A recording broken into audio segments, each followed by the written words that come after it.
This is Snake. Do you read me, Otacon? Loud and clear, Snake. Kept you waiting, huh? Metal Gear Solid is one of the most recognizable franchises in video game history, and a beloved stealth franchise that inspired many games in the genre after it. The series has a long and storied history, with each mainline entry serving as the landmark release of a game that is talked about even today. This is the history of the Metal Gear Solid games. After working on Metal Gear and Metal Gear 2 Solid Snake in the late 80s and early 90s, game designer and director Hideo Kojima set his eyes on something new, an adventure game called Policenauts. But during development, he kept coming back to the ideas he wasn't able to implement into Metal Gear at the time. With more powerful systems finally on the market, including the 3DO and the Sony PlayStation, Kojima began revisiting some of the ideas for a new Metal Gear game. With a small initial team of roughly 20 developers, including artist Yoji Shinkawa, who would go on to define the iconic look of the franchise and its characters, Kojima began work on the ambitious sequel. But as Metal Gear 2 hadn't been released outside of Japan, Kojima wanted to make sure the Western audiences didn't feel left out, and so called the game Metal Gear Solid. In an alternate history where the Cold War continued well into the 90s, you play as Solid Snake, a special operative who was called out of retirement by the Secretary of Defense and sent to Shadow Moses, a base housing a walking battle tank capable of firing nukes. Shadow Moses is under the control of a renegade special forces group called Foxhound, who are demanding a cash ransom and the body of an elite soldier, Big Boss. Metal Gear Solid is packed full of small details and gameplay mechanics that were a marvel in 1998 and still hold up today. From its impressive stealth systems like footprints in the snow leading enemies to you, and being able to tap on the wall to lure enemies into traps, What was that noise?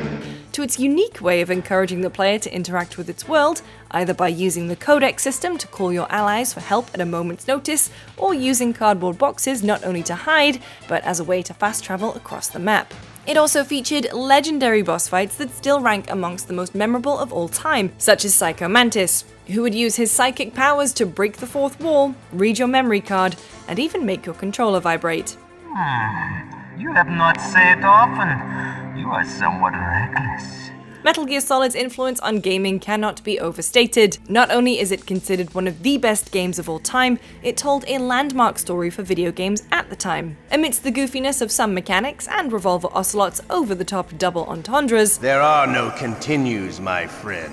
Metal Gear Solid is a commentary on the nuclear arms race, the cost of war, the dangers of information manipulation, and so much more. It was re-released in Japan in 1999 as Metal Gear Solid Integral, with content from international versions and extra missions included. Impressive, Snake. Work began on Metal Gear Solid 2 in 1999, and Kojima, emboldened by the response to Metal Gear Solid, wanted to make something even better.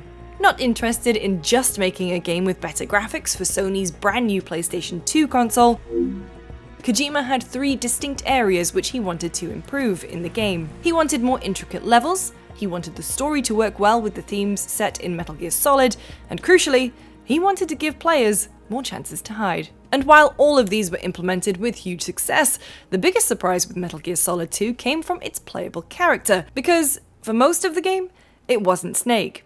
Inspired by Sherlock Holmes novels, whose point of view character is Watson, Kojima wanted to see Snake through another character's eyes. To Kojima, this was Snake's 4th game, and it would be weird to retrain this heroic special agent from scratch yet again, so he needed someone new to be the game's protagonist. Enter Raiden.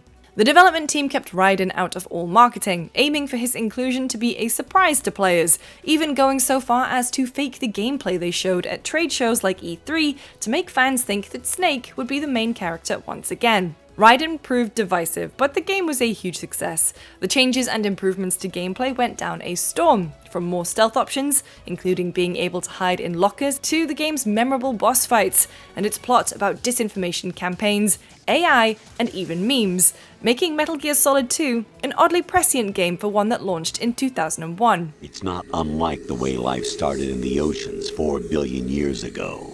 The White House was our primordial soup, a base of evolution. A number of changes actually had to be made to the game due to the state of the world at the time. The plot had to change due to rising tensions between the USA and the Middle East, and after the 9/11 terror attacks in New York, dialogue and certain action sequences that referenced the destruction of Manhattan were removed entirely. Like its predecessor, Sons of Liberty has an astounding legacy. It's often referred to as one of the best games of all time, and has inspired many games, including The Last of Us Part 2 and its other playable character, Abby. By 2004, Metal Gear Solid had established itself as a major blockbuster franchise and something of a jewel in the PlayStation crown. However, eventually the series made the jump to Nintendo's GameCube. Although the franchise's first ever entry, Metal Gear, was available on the NES, the only other Metal Gear game for a Nintendo platform was Ghost Babel for the Nintendo Color. But Nintendo was on the hunt for mature games for its GameCube. At the time, one of the major success stories for the platform was Eternal Darkness: Sanity's Requiem, a horror game developed by Silicon Knights, so the studio was tasked with developing a Metal Gear Solid title for the GameCube, a rare instance of Nintendo partnering with a Western developer. The game was to be made in a year, with a group of people selected by Kojima in Japan making the key creative decisions and Silicon Knights executing on them. Speaking to Nintendo Life, technical advisor Ted Traver explained that Silicon Knights mostly did the grunt work in cleaning up assets and optimizing code, going so far as to say that Konami made it clear that the Canadian team was, quote, creating the VCR to play their movie. Twin Snakes was a remake of the original Metal Gear Solid, but leveraged the technology and design advancements made for Metal Gear Solid 2: Sons of Liberty. As such, it had more of a cinematic quality, and introduced mechanics such as first-person views to the game. Naturally, the visual quality was a significant upgrade from the original 2. Interestingly, Japanese filmmaker Ryuhei Kitamura was brought in to direct the game. Kitamura was known for his action movies, in particular Versus, which Kojima took a liking to. As such, the story and cinematography was much more over the top, which was somewhat controversial. Metal Gear Solid: The Twin Snakes received generally positive reviews, with Brad Shoemaker saying that the game marries the better graphics and more entertaining gameplay from Sons of Liberty with the tighter, more intriguing storyline of the original MGS, making it a great opportunity to experience a truly great game for the first time. However, it was also criticized for making key boss battles trivial through the introduction of new gameplay mechanics. Although the Twin Snakes didn't sell as well as many other top-tier GameCube titles, Konami and Nintendo were happy with the outcome of the partnership, even suggesting further collaborations between the three parties. However, Silicon Knights leadership instead opted to work on 2 Human. To date, Metal Gear Solid: The Twin Snakes has not been re-released, making it somewhat of a white whale for modern fans of the franchise. While Silicon Knights, Nintendo, and Kojima-approved Konami devs worked on the Twin Snakes, Kojima's efforts were focused on Metal Gear Solid 3 Snake Eater, the third entry in the mainline series, which, confusingly, took place before every other Metal Gear title released to date. For Metal Gear Solid 3, Kojima's goal was to make a game focused on survival, an idea that he developed shortly after work on Metal Gear Solid 2 had been completed. The game would be set in the 60s, with a lush, open jungle replacing the tight corridors and contained areas of the previous 2 games. Because it was so different from what the team had put together before, a lot of experimentation and research was conducted to ensure that the series' stealth core could work in the jungle. This involved going to islands such as Yakushima and Amami Oshima, and calling upon Metal Gear Solid 2's military advisor Motosada Mori to show the team how survival in the wilds would work. Through this process, the fundamentals of Metal Gear Solid 3's survival gameplay were established, and much of it introduced entirely new mechanics to the series. Among them were camouflage, which involved players selecting outfits with different patterns, colors, and properties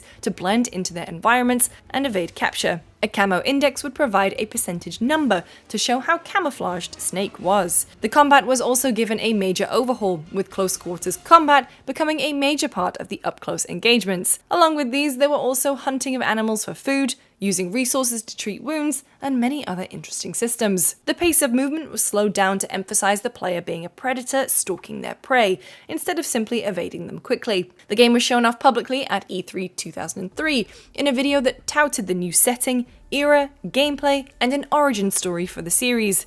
This, for longtime fans, was perhaps the most intriguing element.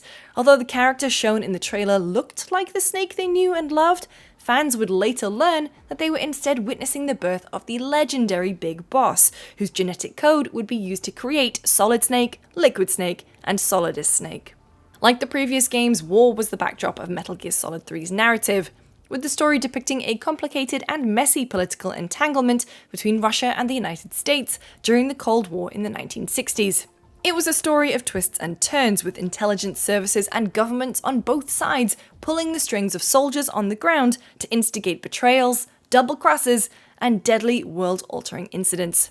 At the heart of it, however, was the story of one man's faith in himself and his government being shaken so severely that it would lead to the creation of an organization that would reshape the world for decades to come. Metal Gear Solid 3 Snake Eater launched in 2003 to widespread critical acclaim, and is commonly considered one of the greatest games of all time. In particular, its story and characters have endured in the minds of fans, keeping it in the conversation many years after it was first released. Snake Eater was also a commercial success, selling over 2 million copies in the first year in America and Asia. Since then, it has gone on to sell multiple millions more, as well as to be re-released for the Xbox 360, PlayStation 3, PlayStation Vita, and PC. A version of the game was also released for Nintendo 3DS, utilizing the handheld's 3D display technology to provide a new level of immersion. Metal Gear Solid 3 Delta, a full remake of the game, was announced in May 2023. Metal Gear Solid Portable Ops picked up after the events of Metal Gear Solid 3, with the disenfranchised Naked Snake / Big Boss taking on his former unit Fox. Along with some returning characters from Metal Gear Solid 3, Portable Ops laid the groundwork for characters and relationships that would be explored later in the series. One such notable introduction was Roy Campbell, who goes on to become a major figure in the series. Although Portable Ops is somewhat divisive as a game, much of the design ideas created to make Metal Gear Solid work on a smaller, portable gaming handheld would be adopted as core ideas for future installments on both portable and home consoles. Kojima served as producer on the project, allowing the team behind Metal Gear Acid 2 to develop the first canonical entry in the series that wasn't released for a home console. The team was tasked with replicating as much of the MGS3 gameplay experience as possible on the PSP, which was tricky given the lack of a second analog stick. Moreover, Portable Ops was conceived by Kojima as a title that would leverage the strengths of the PSP by emphasizing connectivity to recruit characters to Snake's cause. As a result, the game became more about putting together squads to take into missions and utilizing their strengths to complete objectives, while swapping in others to cover for weaknesses. Portable Ops took some bold risks with Metal Gear Solid's story and gameplay, and as a result has both its fans and detractors. Reviews for it were generally positive, with GameSpot awarding it a 9 out of 10. The fourth entry in the mainline Metal Gear Solid series began life in somewhat of a controversial way. Following the release of Metal Gear Solid 3 Snake Eater, Kojima indicated that he would retire from directing Metal Gear Solid games. At one point, Shuyo Murata, who had previously directed Zone of the Enders: The Second Runner, and co-wrote Metal Gear Solid 3, was named as Kojima's successor. But the backlash to this was so severe that Kojima eventually returned to directorial duties. The original Metal Gear Solid 4 announcement trailer was shown at E3 2005, where it was confirmed the game was in development for the PS3. The trailer used assets from MGS3 and put a bit of a comedic twist on the controversy, depicting Naked Snake / Big Boss infiltrating a battlefield before being chased down by enemy soldiers, as the tagline "No place to hide" is shown. Snake eventually arrives in a musical chairs scenario, with the soldiers representing various members of the development team claiming seats, leaving Snake with the message "No place for Hideo." The bit ends with Snake opening fire and taking out everyone else to claim his own seat, indicating Kojima was returning. Of course, in classic Kojima fashion, Snake rips off a mask to reveal Raiden was underneath the entire time. There was also a fun bit where Snake was dressed as Sam Fisher, his stealth genre rival from the Splinter Cell games. Although this was mostly a goof, it did hint at some of the ideas behind MGS4, namely that it would take place in a time of war where the ability to hide was much more difficult for Snake. Technology had changed the way warfare was conducted, leaving old soldiers like him feeling out of place and ill-equipped. Stealth was still fundamental to the gameplay experience, even though the world around Snake was engaged in all-out war. Significant updates were made to core mechanics such as shooting, which adopted an over-the-shoulder perspective that brought the series in line with shooters of that era. The controls were also streamlined to require less finger gymnastics from the player, and new systems such as a psyche meter, which would be impacted by sights, sounds, and events in the battlefield, and could result in Snake struggling to steady his aim, passing out, or even aggravating the bodily deterioration that he has suffered as a result of his aging, created a deeper connection between gameplay and characterization. One of the more memorable new additions was the Octo Camo, which was an evolution of MGS3's Camouflage Index.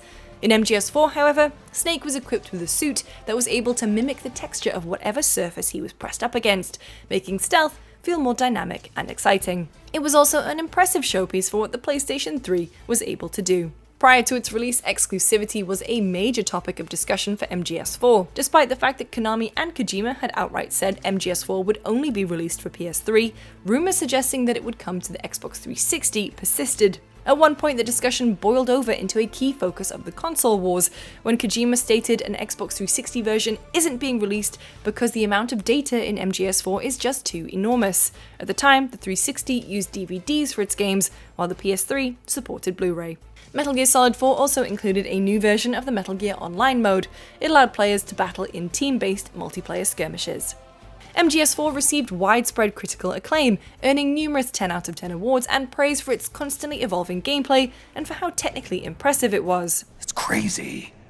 Look, things aren't that simple. However, MGS4 also had its fair share of criticism, much of it leveled at the convoluted storyline that attempted to wrap up every loose end and explain every mystery the series had included thus far. Another common criticism was the length of cutscenes, which were often compared to feature-length movies. Nevertheless, MGS4 performed very well at launch, with the game becoming the second fastest-selling PS3 game in the UK after Grand Theft Auto 4. The game was also bundled with the PS3, which boosted sales of the console too.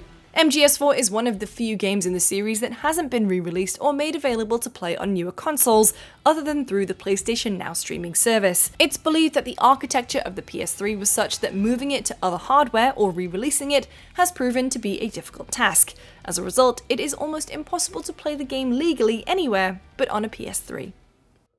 The next Metal Gear Solid game to be released would take players back to the handheld, with Metal Gear Solid Peace Walker for the PSP. Unlike Portable Ops, however, Peace Walker was directed by Kojima, who wrote the game with Murata. The game began development at the same time as Kojima was directing MGS4, which meant he was working on two Metal Gear Solid projects at the same time. Since Portable Ops was a canonical chapter in the series, Kojima wanted to ensure that the stories and themes were properly delivered. Such was the importance of Peace Walker. The game was once again focused on connectivity and leveraged the strengths of the handheld. This time around, co-op play was a major part of the gameplay, with players encouraged to team up together to undertake missions. Peace Walker was designed and released at a time when Capcom's Monster Hunter was a sensation on the PSP, and some of what made those games so popular was reflected in Peace Walker 2. Systems such as leveling up and customization were introduced to keep players coming back and taking on missions repeatedly. Gameplay was split into two parts, missions and Mother Base. The former had two branches, with main ops progressing the story, complete with cutscenes and lavish artwork from Ashley Woods, who had previously worked on Portable Ops and the Metal Gear Solid digital graphic novel. Extra Ops, meanwhile, offered a wealth of side objectives for players to do. Portable Ops was also the first game to make the Fulton recovery system a key gameplay mechanic, so Snake could subdue enemy soldiers and then extract them to join his cause. The Mother Base portion of the game was focused on management. It was where players could grow an army without borders, called Militaire Sans Frontières, by assigning them to specific roles, improving their morale, procuring resources, developing new equipment, and sending soldiers on outer ops. These missions involved putting together squads and deploying them against computer-controlled enemies to earn experience and bring back money to MSF. Kojima repeatedly referred to Peace Walker as one of the biggest games he's ever worked on. That was reflected in the fact that during development, it was referred to as Metal Gear Solid 5 Peace Walker. While it wouldn't be launched as the official fifth entry in the mainline series, Peace Walker is one of the most important entries in the series from a narrative and gameplay perspective. Its themes on the different ways people see peace and what must be done to achieve it would be a transformative chapter in Naked Snake / Big Boss's journey. Peace Walker received generally favourable reviews, and is remembered for just how much it achieved, which was impressive given it was on such a small, modestly powered gaming handheld. Despite this, Peace Walker didn't perform amazingly outside of Japan, with some attributing its relatively low sales to the low adoption rate of the PSP as a piece of gaming hardware. Since its original launch, Peace Walker has been included in the HD collection of Metal Gear Solid, which packaged together multiple entries in the franchise for PS3, Xbox 360, and the PlayStation Vita. At the Metal Gear 25th anniversary event in August 2012, Konami and Kojima Productions announced the next game in the series, Ground Zeroes, a prologue to the upcoming Metal Gear Solid 5: The Phantom Pain. Kojima Productions also announced that an MGS movie was in the works, to be produced by former Marvel Studios CEO Avi Arad. At the time of writing, the movie still hasn't materialized, but names attached to the project over the years include Jordan Vogt-Roberts, who directed Kong Skull Island, and Oscar Isaac to play Snake. Ground Zeroes uses Konami's shiny new Fox engine and is an open-world sandbox, although on a much smaller scale compared to the Phantom Pain. Its more open structure allows players to tackle objectives in any order, let them choose how to infiltrate Camp Omega, and of course, decide how stealthy to be. However, controversy arose after a preview event with Game Informer, where they reported that the game was curiously short. Headlines swirled that the game could be completed in under 2 hours, leading to Kojima Productions producer Jordan Amaro responding, "Our journey and dear Esther long, Voltaire's 18th century writing Candida is like 100 pages at most, yet they are masterpieces of video game and literature. This smearing will not stain and affect what we're aiming to achieve with MGS, the game industry in Japan, or video games as a whole." Another sore point among fans was with the game's casting. Longtime voice of Snake, David Hayter, was replaced by Kiefer Sutherland for Ground Zeroes and The Phantom Pain. In a TwitLonger post after the recasting was made public, Hayter lamented that he hadn't been given a reason as to why he'd been replaced, but added, "If it were my choice, I would do this role forever. To hear anyone else's voice coming from Snake's battered throat makes me a little ill, to be honest. But the truth is, it's not my choice. Any and all casting decisions are the sole purview of Hideo Kojima and Konami itself. And that's fair." He signed off by saying that he'd miss the character greatly. We gave Ground Zeroes an 8 out of 10, with reviewer Peter Brown saying that the game combines tense stealth and best-in-class cutscene direction, and these aspects stand above any other game in the series, but naturally, the narrative ultimately concludes sooner than you'd like. Before Ground Zeroes, Kojima decided to have a little fun with the announcement of his next game by masquerading as a Swedish developer named Joakim Mogren, who was the head of Moby Dick Studios. The mysterious figure hid his face behind bandages, appearing in interviews with Jeff Keighley, and even events to talk about his game, The Phantom Pain, and keep up the charade. Mogren eventually revealed himself to be Hideo Kojima in disguise, and his game, The Phantom Pain, was Metal Gear Solid 5. The Phantom Pain launched in September 2015. After waking from a 9-year coma following the events of Ground Zeroes, Snake, now embracing the title of Big Boss, is heading up a private military organization called the Diamond Dogs. As with Ground Zeroes, the game's open-world sandbox approach to mission design gave players freedom unlike anything they'd ever experienced before, at least in a Metal Gear Solid game. Not content with just offering players a wide variety of freedom, weapons, and items, including Snake's new prosthetic arm, an e-cigarette to move time forward, and cardboard boxes, of course, Snake can be joined by allies in the field, including D-Dog, Quiet the Sniper, who made headlines for many other reasons, and D-Horse. Yes, D-Horse pooping is an actual gameplay feature. There's also a base building system akin to Peace Walkers. Snake must rebuild Mother Base and ensure it's stocked with supplies and personnel by picking up whatever you can find in the open world, and thanks to the Fulton recovery system, send it right back to base. As you add personnel and they level up, you can unlock new research and equipment to develop to use in the field, making for an incredibly satisfying gameplay loop. With forward operating base, you can build and maintain a base that other players can attack online. The Phantom Pain's Meteor Online mode, Metal Gear Online 3, launched a month or so after the game, where 16 players could duke it out online in various modes over 5 large maps. Development was headed up by Kojima Productions' LA team, but the studio was shut down by Konami shortly after launch, with the Japanese team taking over. The Phantom Pain received critical acclaim, with perfect scores from numerous critics including Famitsu, IGN, and of course us, with reviewer Peter Brown calling it undoubtedly the best Metal Gear game there is. Despite the positive reception from fans and critics, things weren't quite as rosy at Kojima Productions. In March of 2015, months before the release of The Phantom Pain, Konami removed all references to Kojima and Kojima Productions from the Metal Gear Solid website. In May, Konami announced that Silent Hills, a reboot from Kojima and film director Guillermo del Toro starring Norman Reedus, was cancelled, and the popular PT, or playable teaser, would be delisted from the PlayStation Store. Almost 2 months after The Phantom Pain's launch, numerous outlets reported that Hideo Kojima was no longer at Konami. following reports from earlier in the year that Kojima Productions and Konami had a fallout, resulting in senior staff having access to their corporate internet and emails restricted. Kojima founded a new game studio, once again called Kojima Productions, and partnered with Sony on the release of the team's first game, Death Stranding. Now, there are plenty of other Metal Gear games, believe me, I know, and if you'd like to see the complete history, let me know in the comments below, and I'll see what I can do. For more on Metal Gear Solid, keep your eyes peeled to GameSpot. We'll have a timeline of the game's events coming very soon, as well as more coverage and features in the lead up to the launch of the Metal Gear Solid Master Collection. Thanks for watching.